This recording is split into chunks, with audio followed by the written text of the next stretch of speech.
औज़ु बिल्लाहि मिनश्शैतानिर्रजीम बिस्मिल्लाहिर्रहमानिर्रहीम। आज पंजाब असम्बली के बाहर हम खड़े हैं और पंजाब असम्बली में इस वक्त हमारे 15 मेंबरान जिनका नोटिफिकेशन हुआ है वो पहुंच चुके हैं और इंशाअल्लाह आज उन 9 मुंतखब मेंबरान का हलफ होगा। और इस वक्त सूरत हाल ये है कि पाकिस्तान नहीं, दुनिया के सबसे बड़े डाकू आसिफ जरदारी की लाहौर में मौजूदगी के बावजूद और उस आसिफ अली जरदारी को अपना पीर और अपना मुर्शद मानने वाली आले शरीफ और वो शहबाज शरीफ को जो कहा करते थे कि मैं उस आसिफ जरदारी को लाहौर की और लाड़काना की गलियों में घसीटूँगा और उसका पेट फाड़ कर लूटी हुई कौम की और आवाम की दौलत वापस लूँगा। आज दिलचस्प सूरत हाल पाकिस्तान की सियासत की यहाँ तक पहुँच गई है कि वही शहबाज शरीफ जो लाड़काने और लाहौर की गलियों में आसिफ जरदारी को घसीटने के दावे किया करते थे, आज उसकी मुरीदी इख्तियार करके उसको अपना पीरो मुर्शद मानकर हज़रत अल्लामा पीर ऑफ डब्बा शरीफ आसिफ अली जरदारी का दर्जा देकर उसकी हदायत के मुताबिक इस वक्त चल रहे हैं, उसके बताए हुए रास्ते के ऊपर चल रहे हैं, उसकी दी हुई लाइन ऑफ एक्शन के ऊपर शहबाज शरीफ, हमजा शहबाज और बेगम सफदर अवान चल रही हैं। और सारी दुनिया को पता है कि पिछले तकरीबन 4 महीनों में जो आसिफ जरदारी की मुरीदी इख्तियार करके आले शरीफ ने जो हासिल किया वो 17 जुलाई को पूरी कौम के सामने आ चुका है कि वो ना अपने आप को शक्ल दिखाने के काबिल रहे हैं, ना आवाम को शक्ल दिखाने के काबिल रहे हैं। लेकिन रस्सी जल गई, बल नहीं गया, अभी तक इनको अक्ल नहीं आई।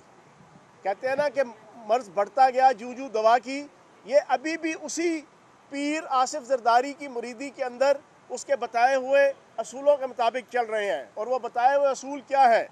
वो बताए हुए असूल ये है कि हराम का पैसा जो कमाया हुआ है, मुझे कल सिंध की एक इंतहाई अहम शख्सियत ने बताया कि उसने जो रिसर्च किया उसके मुताबिक 10,300 अरब रुपए का मालिक है आसिफ अली जरदारी।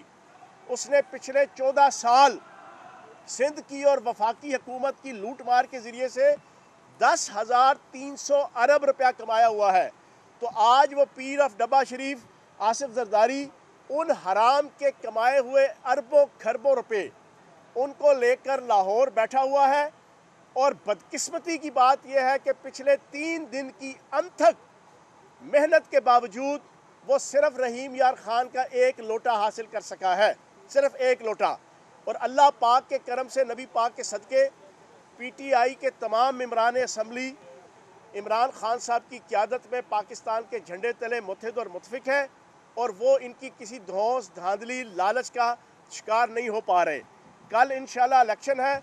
मैं 2 बातें बड़ी इंपॉर्टेंट करूँगा।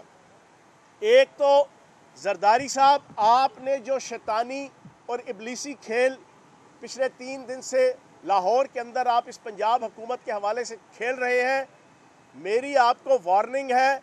कल लिबर्टी चौक में मुजाहरा हुआ 4 घंटे के मार्जिन पे, अगर आपने ये शैतानियत ना छोड़ी तो बिलावल हाउस बैरिया टाउन का घेराव इंशाल्लाह लाहौर की आवाम और लाहौर पीटीआई के कारकुनान करेंगे। हम इस डाकू आसिफ जरदारी को इजाज़त नहीं देंगे कि सिंध का बुरा हाल है, कराची पानी में डूबा हुआ है। 14 साल की लगातार हुकूमत के बावजूद सिंध का कोई पुरसान हाल नहीं है, कराची का कोई पुरसान हाल नहीं है। लेकिन साहब बहादुर यहाँ पर बैठ के पाकिस्तान की सियासत को गंदा कर रहे हैं और पंचायत को गंदा कर रहे हैं। अगर बाज ना आए तो अगला मुजाहरा और अगला घेराव बिलावल हाउस बैरिया टाउन लाहौर में इंशाल्लाह उसका होगा।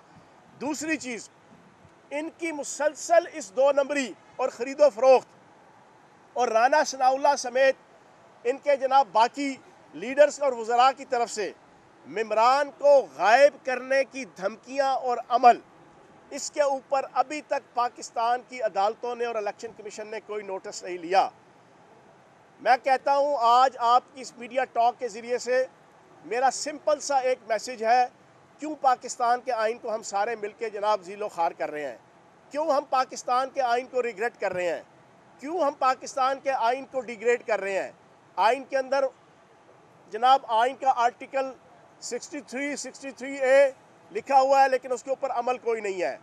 पिछले 4 महीने से धज्जियाँ उड़ाई गई आइन की, कानून की, मेंबरान असम्बली की खरीदो फरोख्त के हवाले से जो लिखा हुआ है, वजारत उज़्मा और वजारत आला के इलेक्शन के हवाले से जो लिखा हुआ है, लेकिन उसके ऊपर बरवक्त फैसले नहीं हुए, जिसकी वजह से आज फिर लाहौर के अंदर मेंबरान असम्बली की खरीदो फरोख्त की मंडियाँ लगी हैं और मेंबरान असम्बली को गायब करने की धमकियाँ दी जा रही हैं। लेकिन पाकिस्तान के अदारे, अदालतें और पाकिस्तान का इलेक्शन कमीशन इसके ऊपर कोई एक्शन नहीं ले रहा। तो मैं एक सिंपल सी राय दूंगा, बड़ी मासूमाना सी राय, क्यों ना इस तरह किया जाए कि पाकिस्तान के आइन के अंदर तरमीम कर ली जाए, वजारत उज़्मा और वजारत आला के इलेक्शन के बजाय वजारत उज़्मा और वजारत आला का ऑक्शन कर लिया जाए।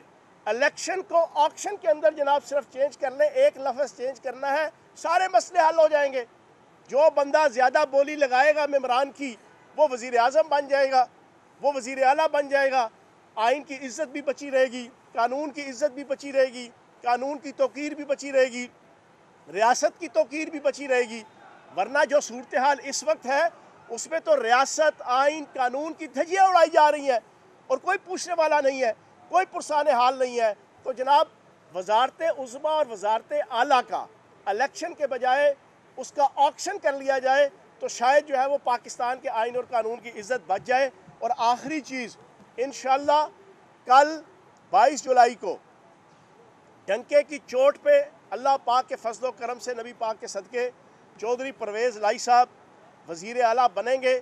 पूरी पाकिस्तानी कौम देख रही है जितना ये धौंस, धांधली, दबश, अंदरूनी बैरूनी ताकतों को इस्तेमाल करके इस आले शरीफ और इस नून लीग और इस अंजुमन गुलामान अमरीका ने करना था कर लिया, लेकिन इंशाअल्लाह इन्हें कोई हासिल वसूल नहीं होगा। पंजाब से आगाज़ होगा दोबारा से पाकिस्तान की तामीर और तरक्की और रिवाइवल का। सूरत हाल इस वक्त पूरे पाकिस्तान की ये है कि 242 रुपये का डॉलर हो चुका है और डॉलर की जनाब 242 रुपये पे एलसी खोली जा रही है जनाब बैंकों की तरफ से, और डॉलर पूरी पाकिस्तान की फाइनेंशियल मार्केट से गायब हो चुका है। क्राइसिस की इंतहा ये है कि पाकिस्तान तकरीबन दिवालिया हो चुका है। मेरी पाकिस्तान के अरबाब इख्तियार, अरबाब बस्तोकुशाद और अदारों से और पूरे सिस्टम से ये गुजारिश है, अगर इस मुल्क को बचाना है तो स्मूथली, इम्पार्शल होकर इस पूरे पॉलिटिकल सिस्टम को चलने दें। पंजाब के अंदर तब्दीली आएगी, उसके बाद इंशाअल्लाह वफाक के अंदर तब्दीली आएगी तो पाकिस्तान की बका और सरबुलंदी की जामन होगी। अगर आप इसमें इंटरवीन करेंगे नेगेटिव तरीके से, अगर आप मुदाखलत करेंगे नेगेटिव तरीके से, अगर पाकिस्तान की आवाम के मैंडेट को चुराने की कोशिश की जाएगी, तो जो इस वक्त पाकिस्तान के हालात हो चुके हैं इस इम्पोर्टेड हुकूमत की बद इंतज़ामी की वजह से, इनकी नाअहली की वजह से, इनके नकम्मेपन की वजह से, वो हालात मज़ीद बिगड़ेंगे। बहुत शुक्रिया। ये बताएं कि अगर शहबाज शरीफ इस्तीफ़ा देते हैं तो क्या पाकिस्तान तहरीक इंसाफ का जो वज़ीर आज़म है वो आ जाएगा, मुल्क के हालात संभाल लेगा? और दूसरी बात है कि अगर हमजा शहबाज ने जो है इस्तीफ़ा नहीं दिया तो फिर आपकी स्ट्रेटेजी क्या होगी? देखें, शहबाज शरीफ साहब इस्तीफ़ा नहीं सिर्फ देंगे, शहबाज शरीफ साहब और सारी पॉलिटिकल पार्टीज़ मिलके फौरी, फ्री और फेयर इलेक्शन, हम उसकी तरफ जाएंगे। हमारा तो मुतालबा ये है कि फौरी तौर पे पाकिस्तान के अंदर नए इलेक्शन हो और फ्रेश मैंडेट मिले। आवाम जिसको जनाब मुंतखब करे वज़ीर आज़म और जिसको इक़्तिदार के अंदर जिस पार्टी को लेकर आए, वो पाकिस्तान को इस क्राइसिस से और इस गंभीर हालात से बचाने की जो कोशिश करें। आप जिस तरह प्रेस कॉन्फ्रेंस कर रहे हैं, कुछ लोग आपके खरीदे गए हैं, कुछ बिक गए हैं, आपको कंफर्मेशन है, आप समझते हैं कि सब लोग आपके साथ हैं? कल जो है वो हमजा शहबाज बनेगा या परवेज़ इलाही बनेगा? जनाब वाली, मैंने आपको बड़े एतमाद के साथ ये कहा है कि डंके की चोट पे कल इंशाल्लाह चौधरी परवेज़ इलाही साहब बनेंगे। इन्होंने जितने पापड़ बेलने थे, जितना मुंह काला करना था, जितना अपने सीने पे जनाब ज़िल्लत और रुसवाई का निशान इम्तियाज़ सजाना था, आसिफ ज़रदारी ने, आले शरीफ ने वो सजा लिया, लेकिन हासिल वसूल सिर्फ एक लोटा, उसको 25 लोटों से जो है वो संजा करना नसीब नहीं हुआ था। ये एक लोटे से भी इंशाल्लाह इनको कुछ हासिल वसूल नहीं होगा। बहुत शुक्रिया। सब्सक्राइब करें और बेल दबाएं ताकि कोई खबर रह न जाए।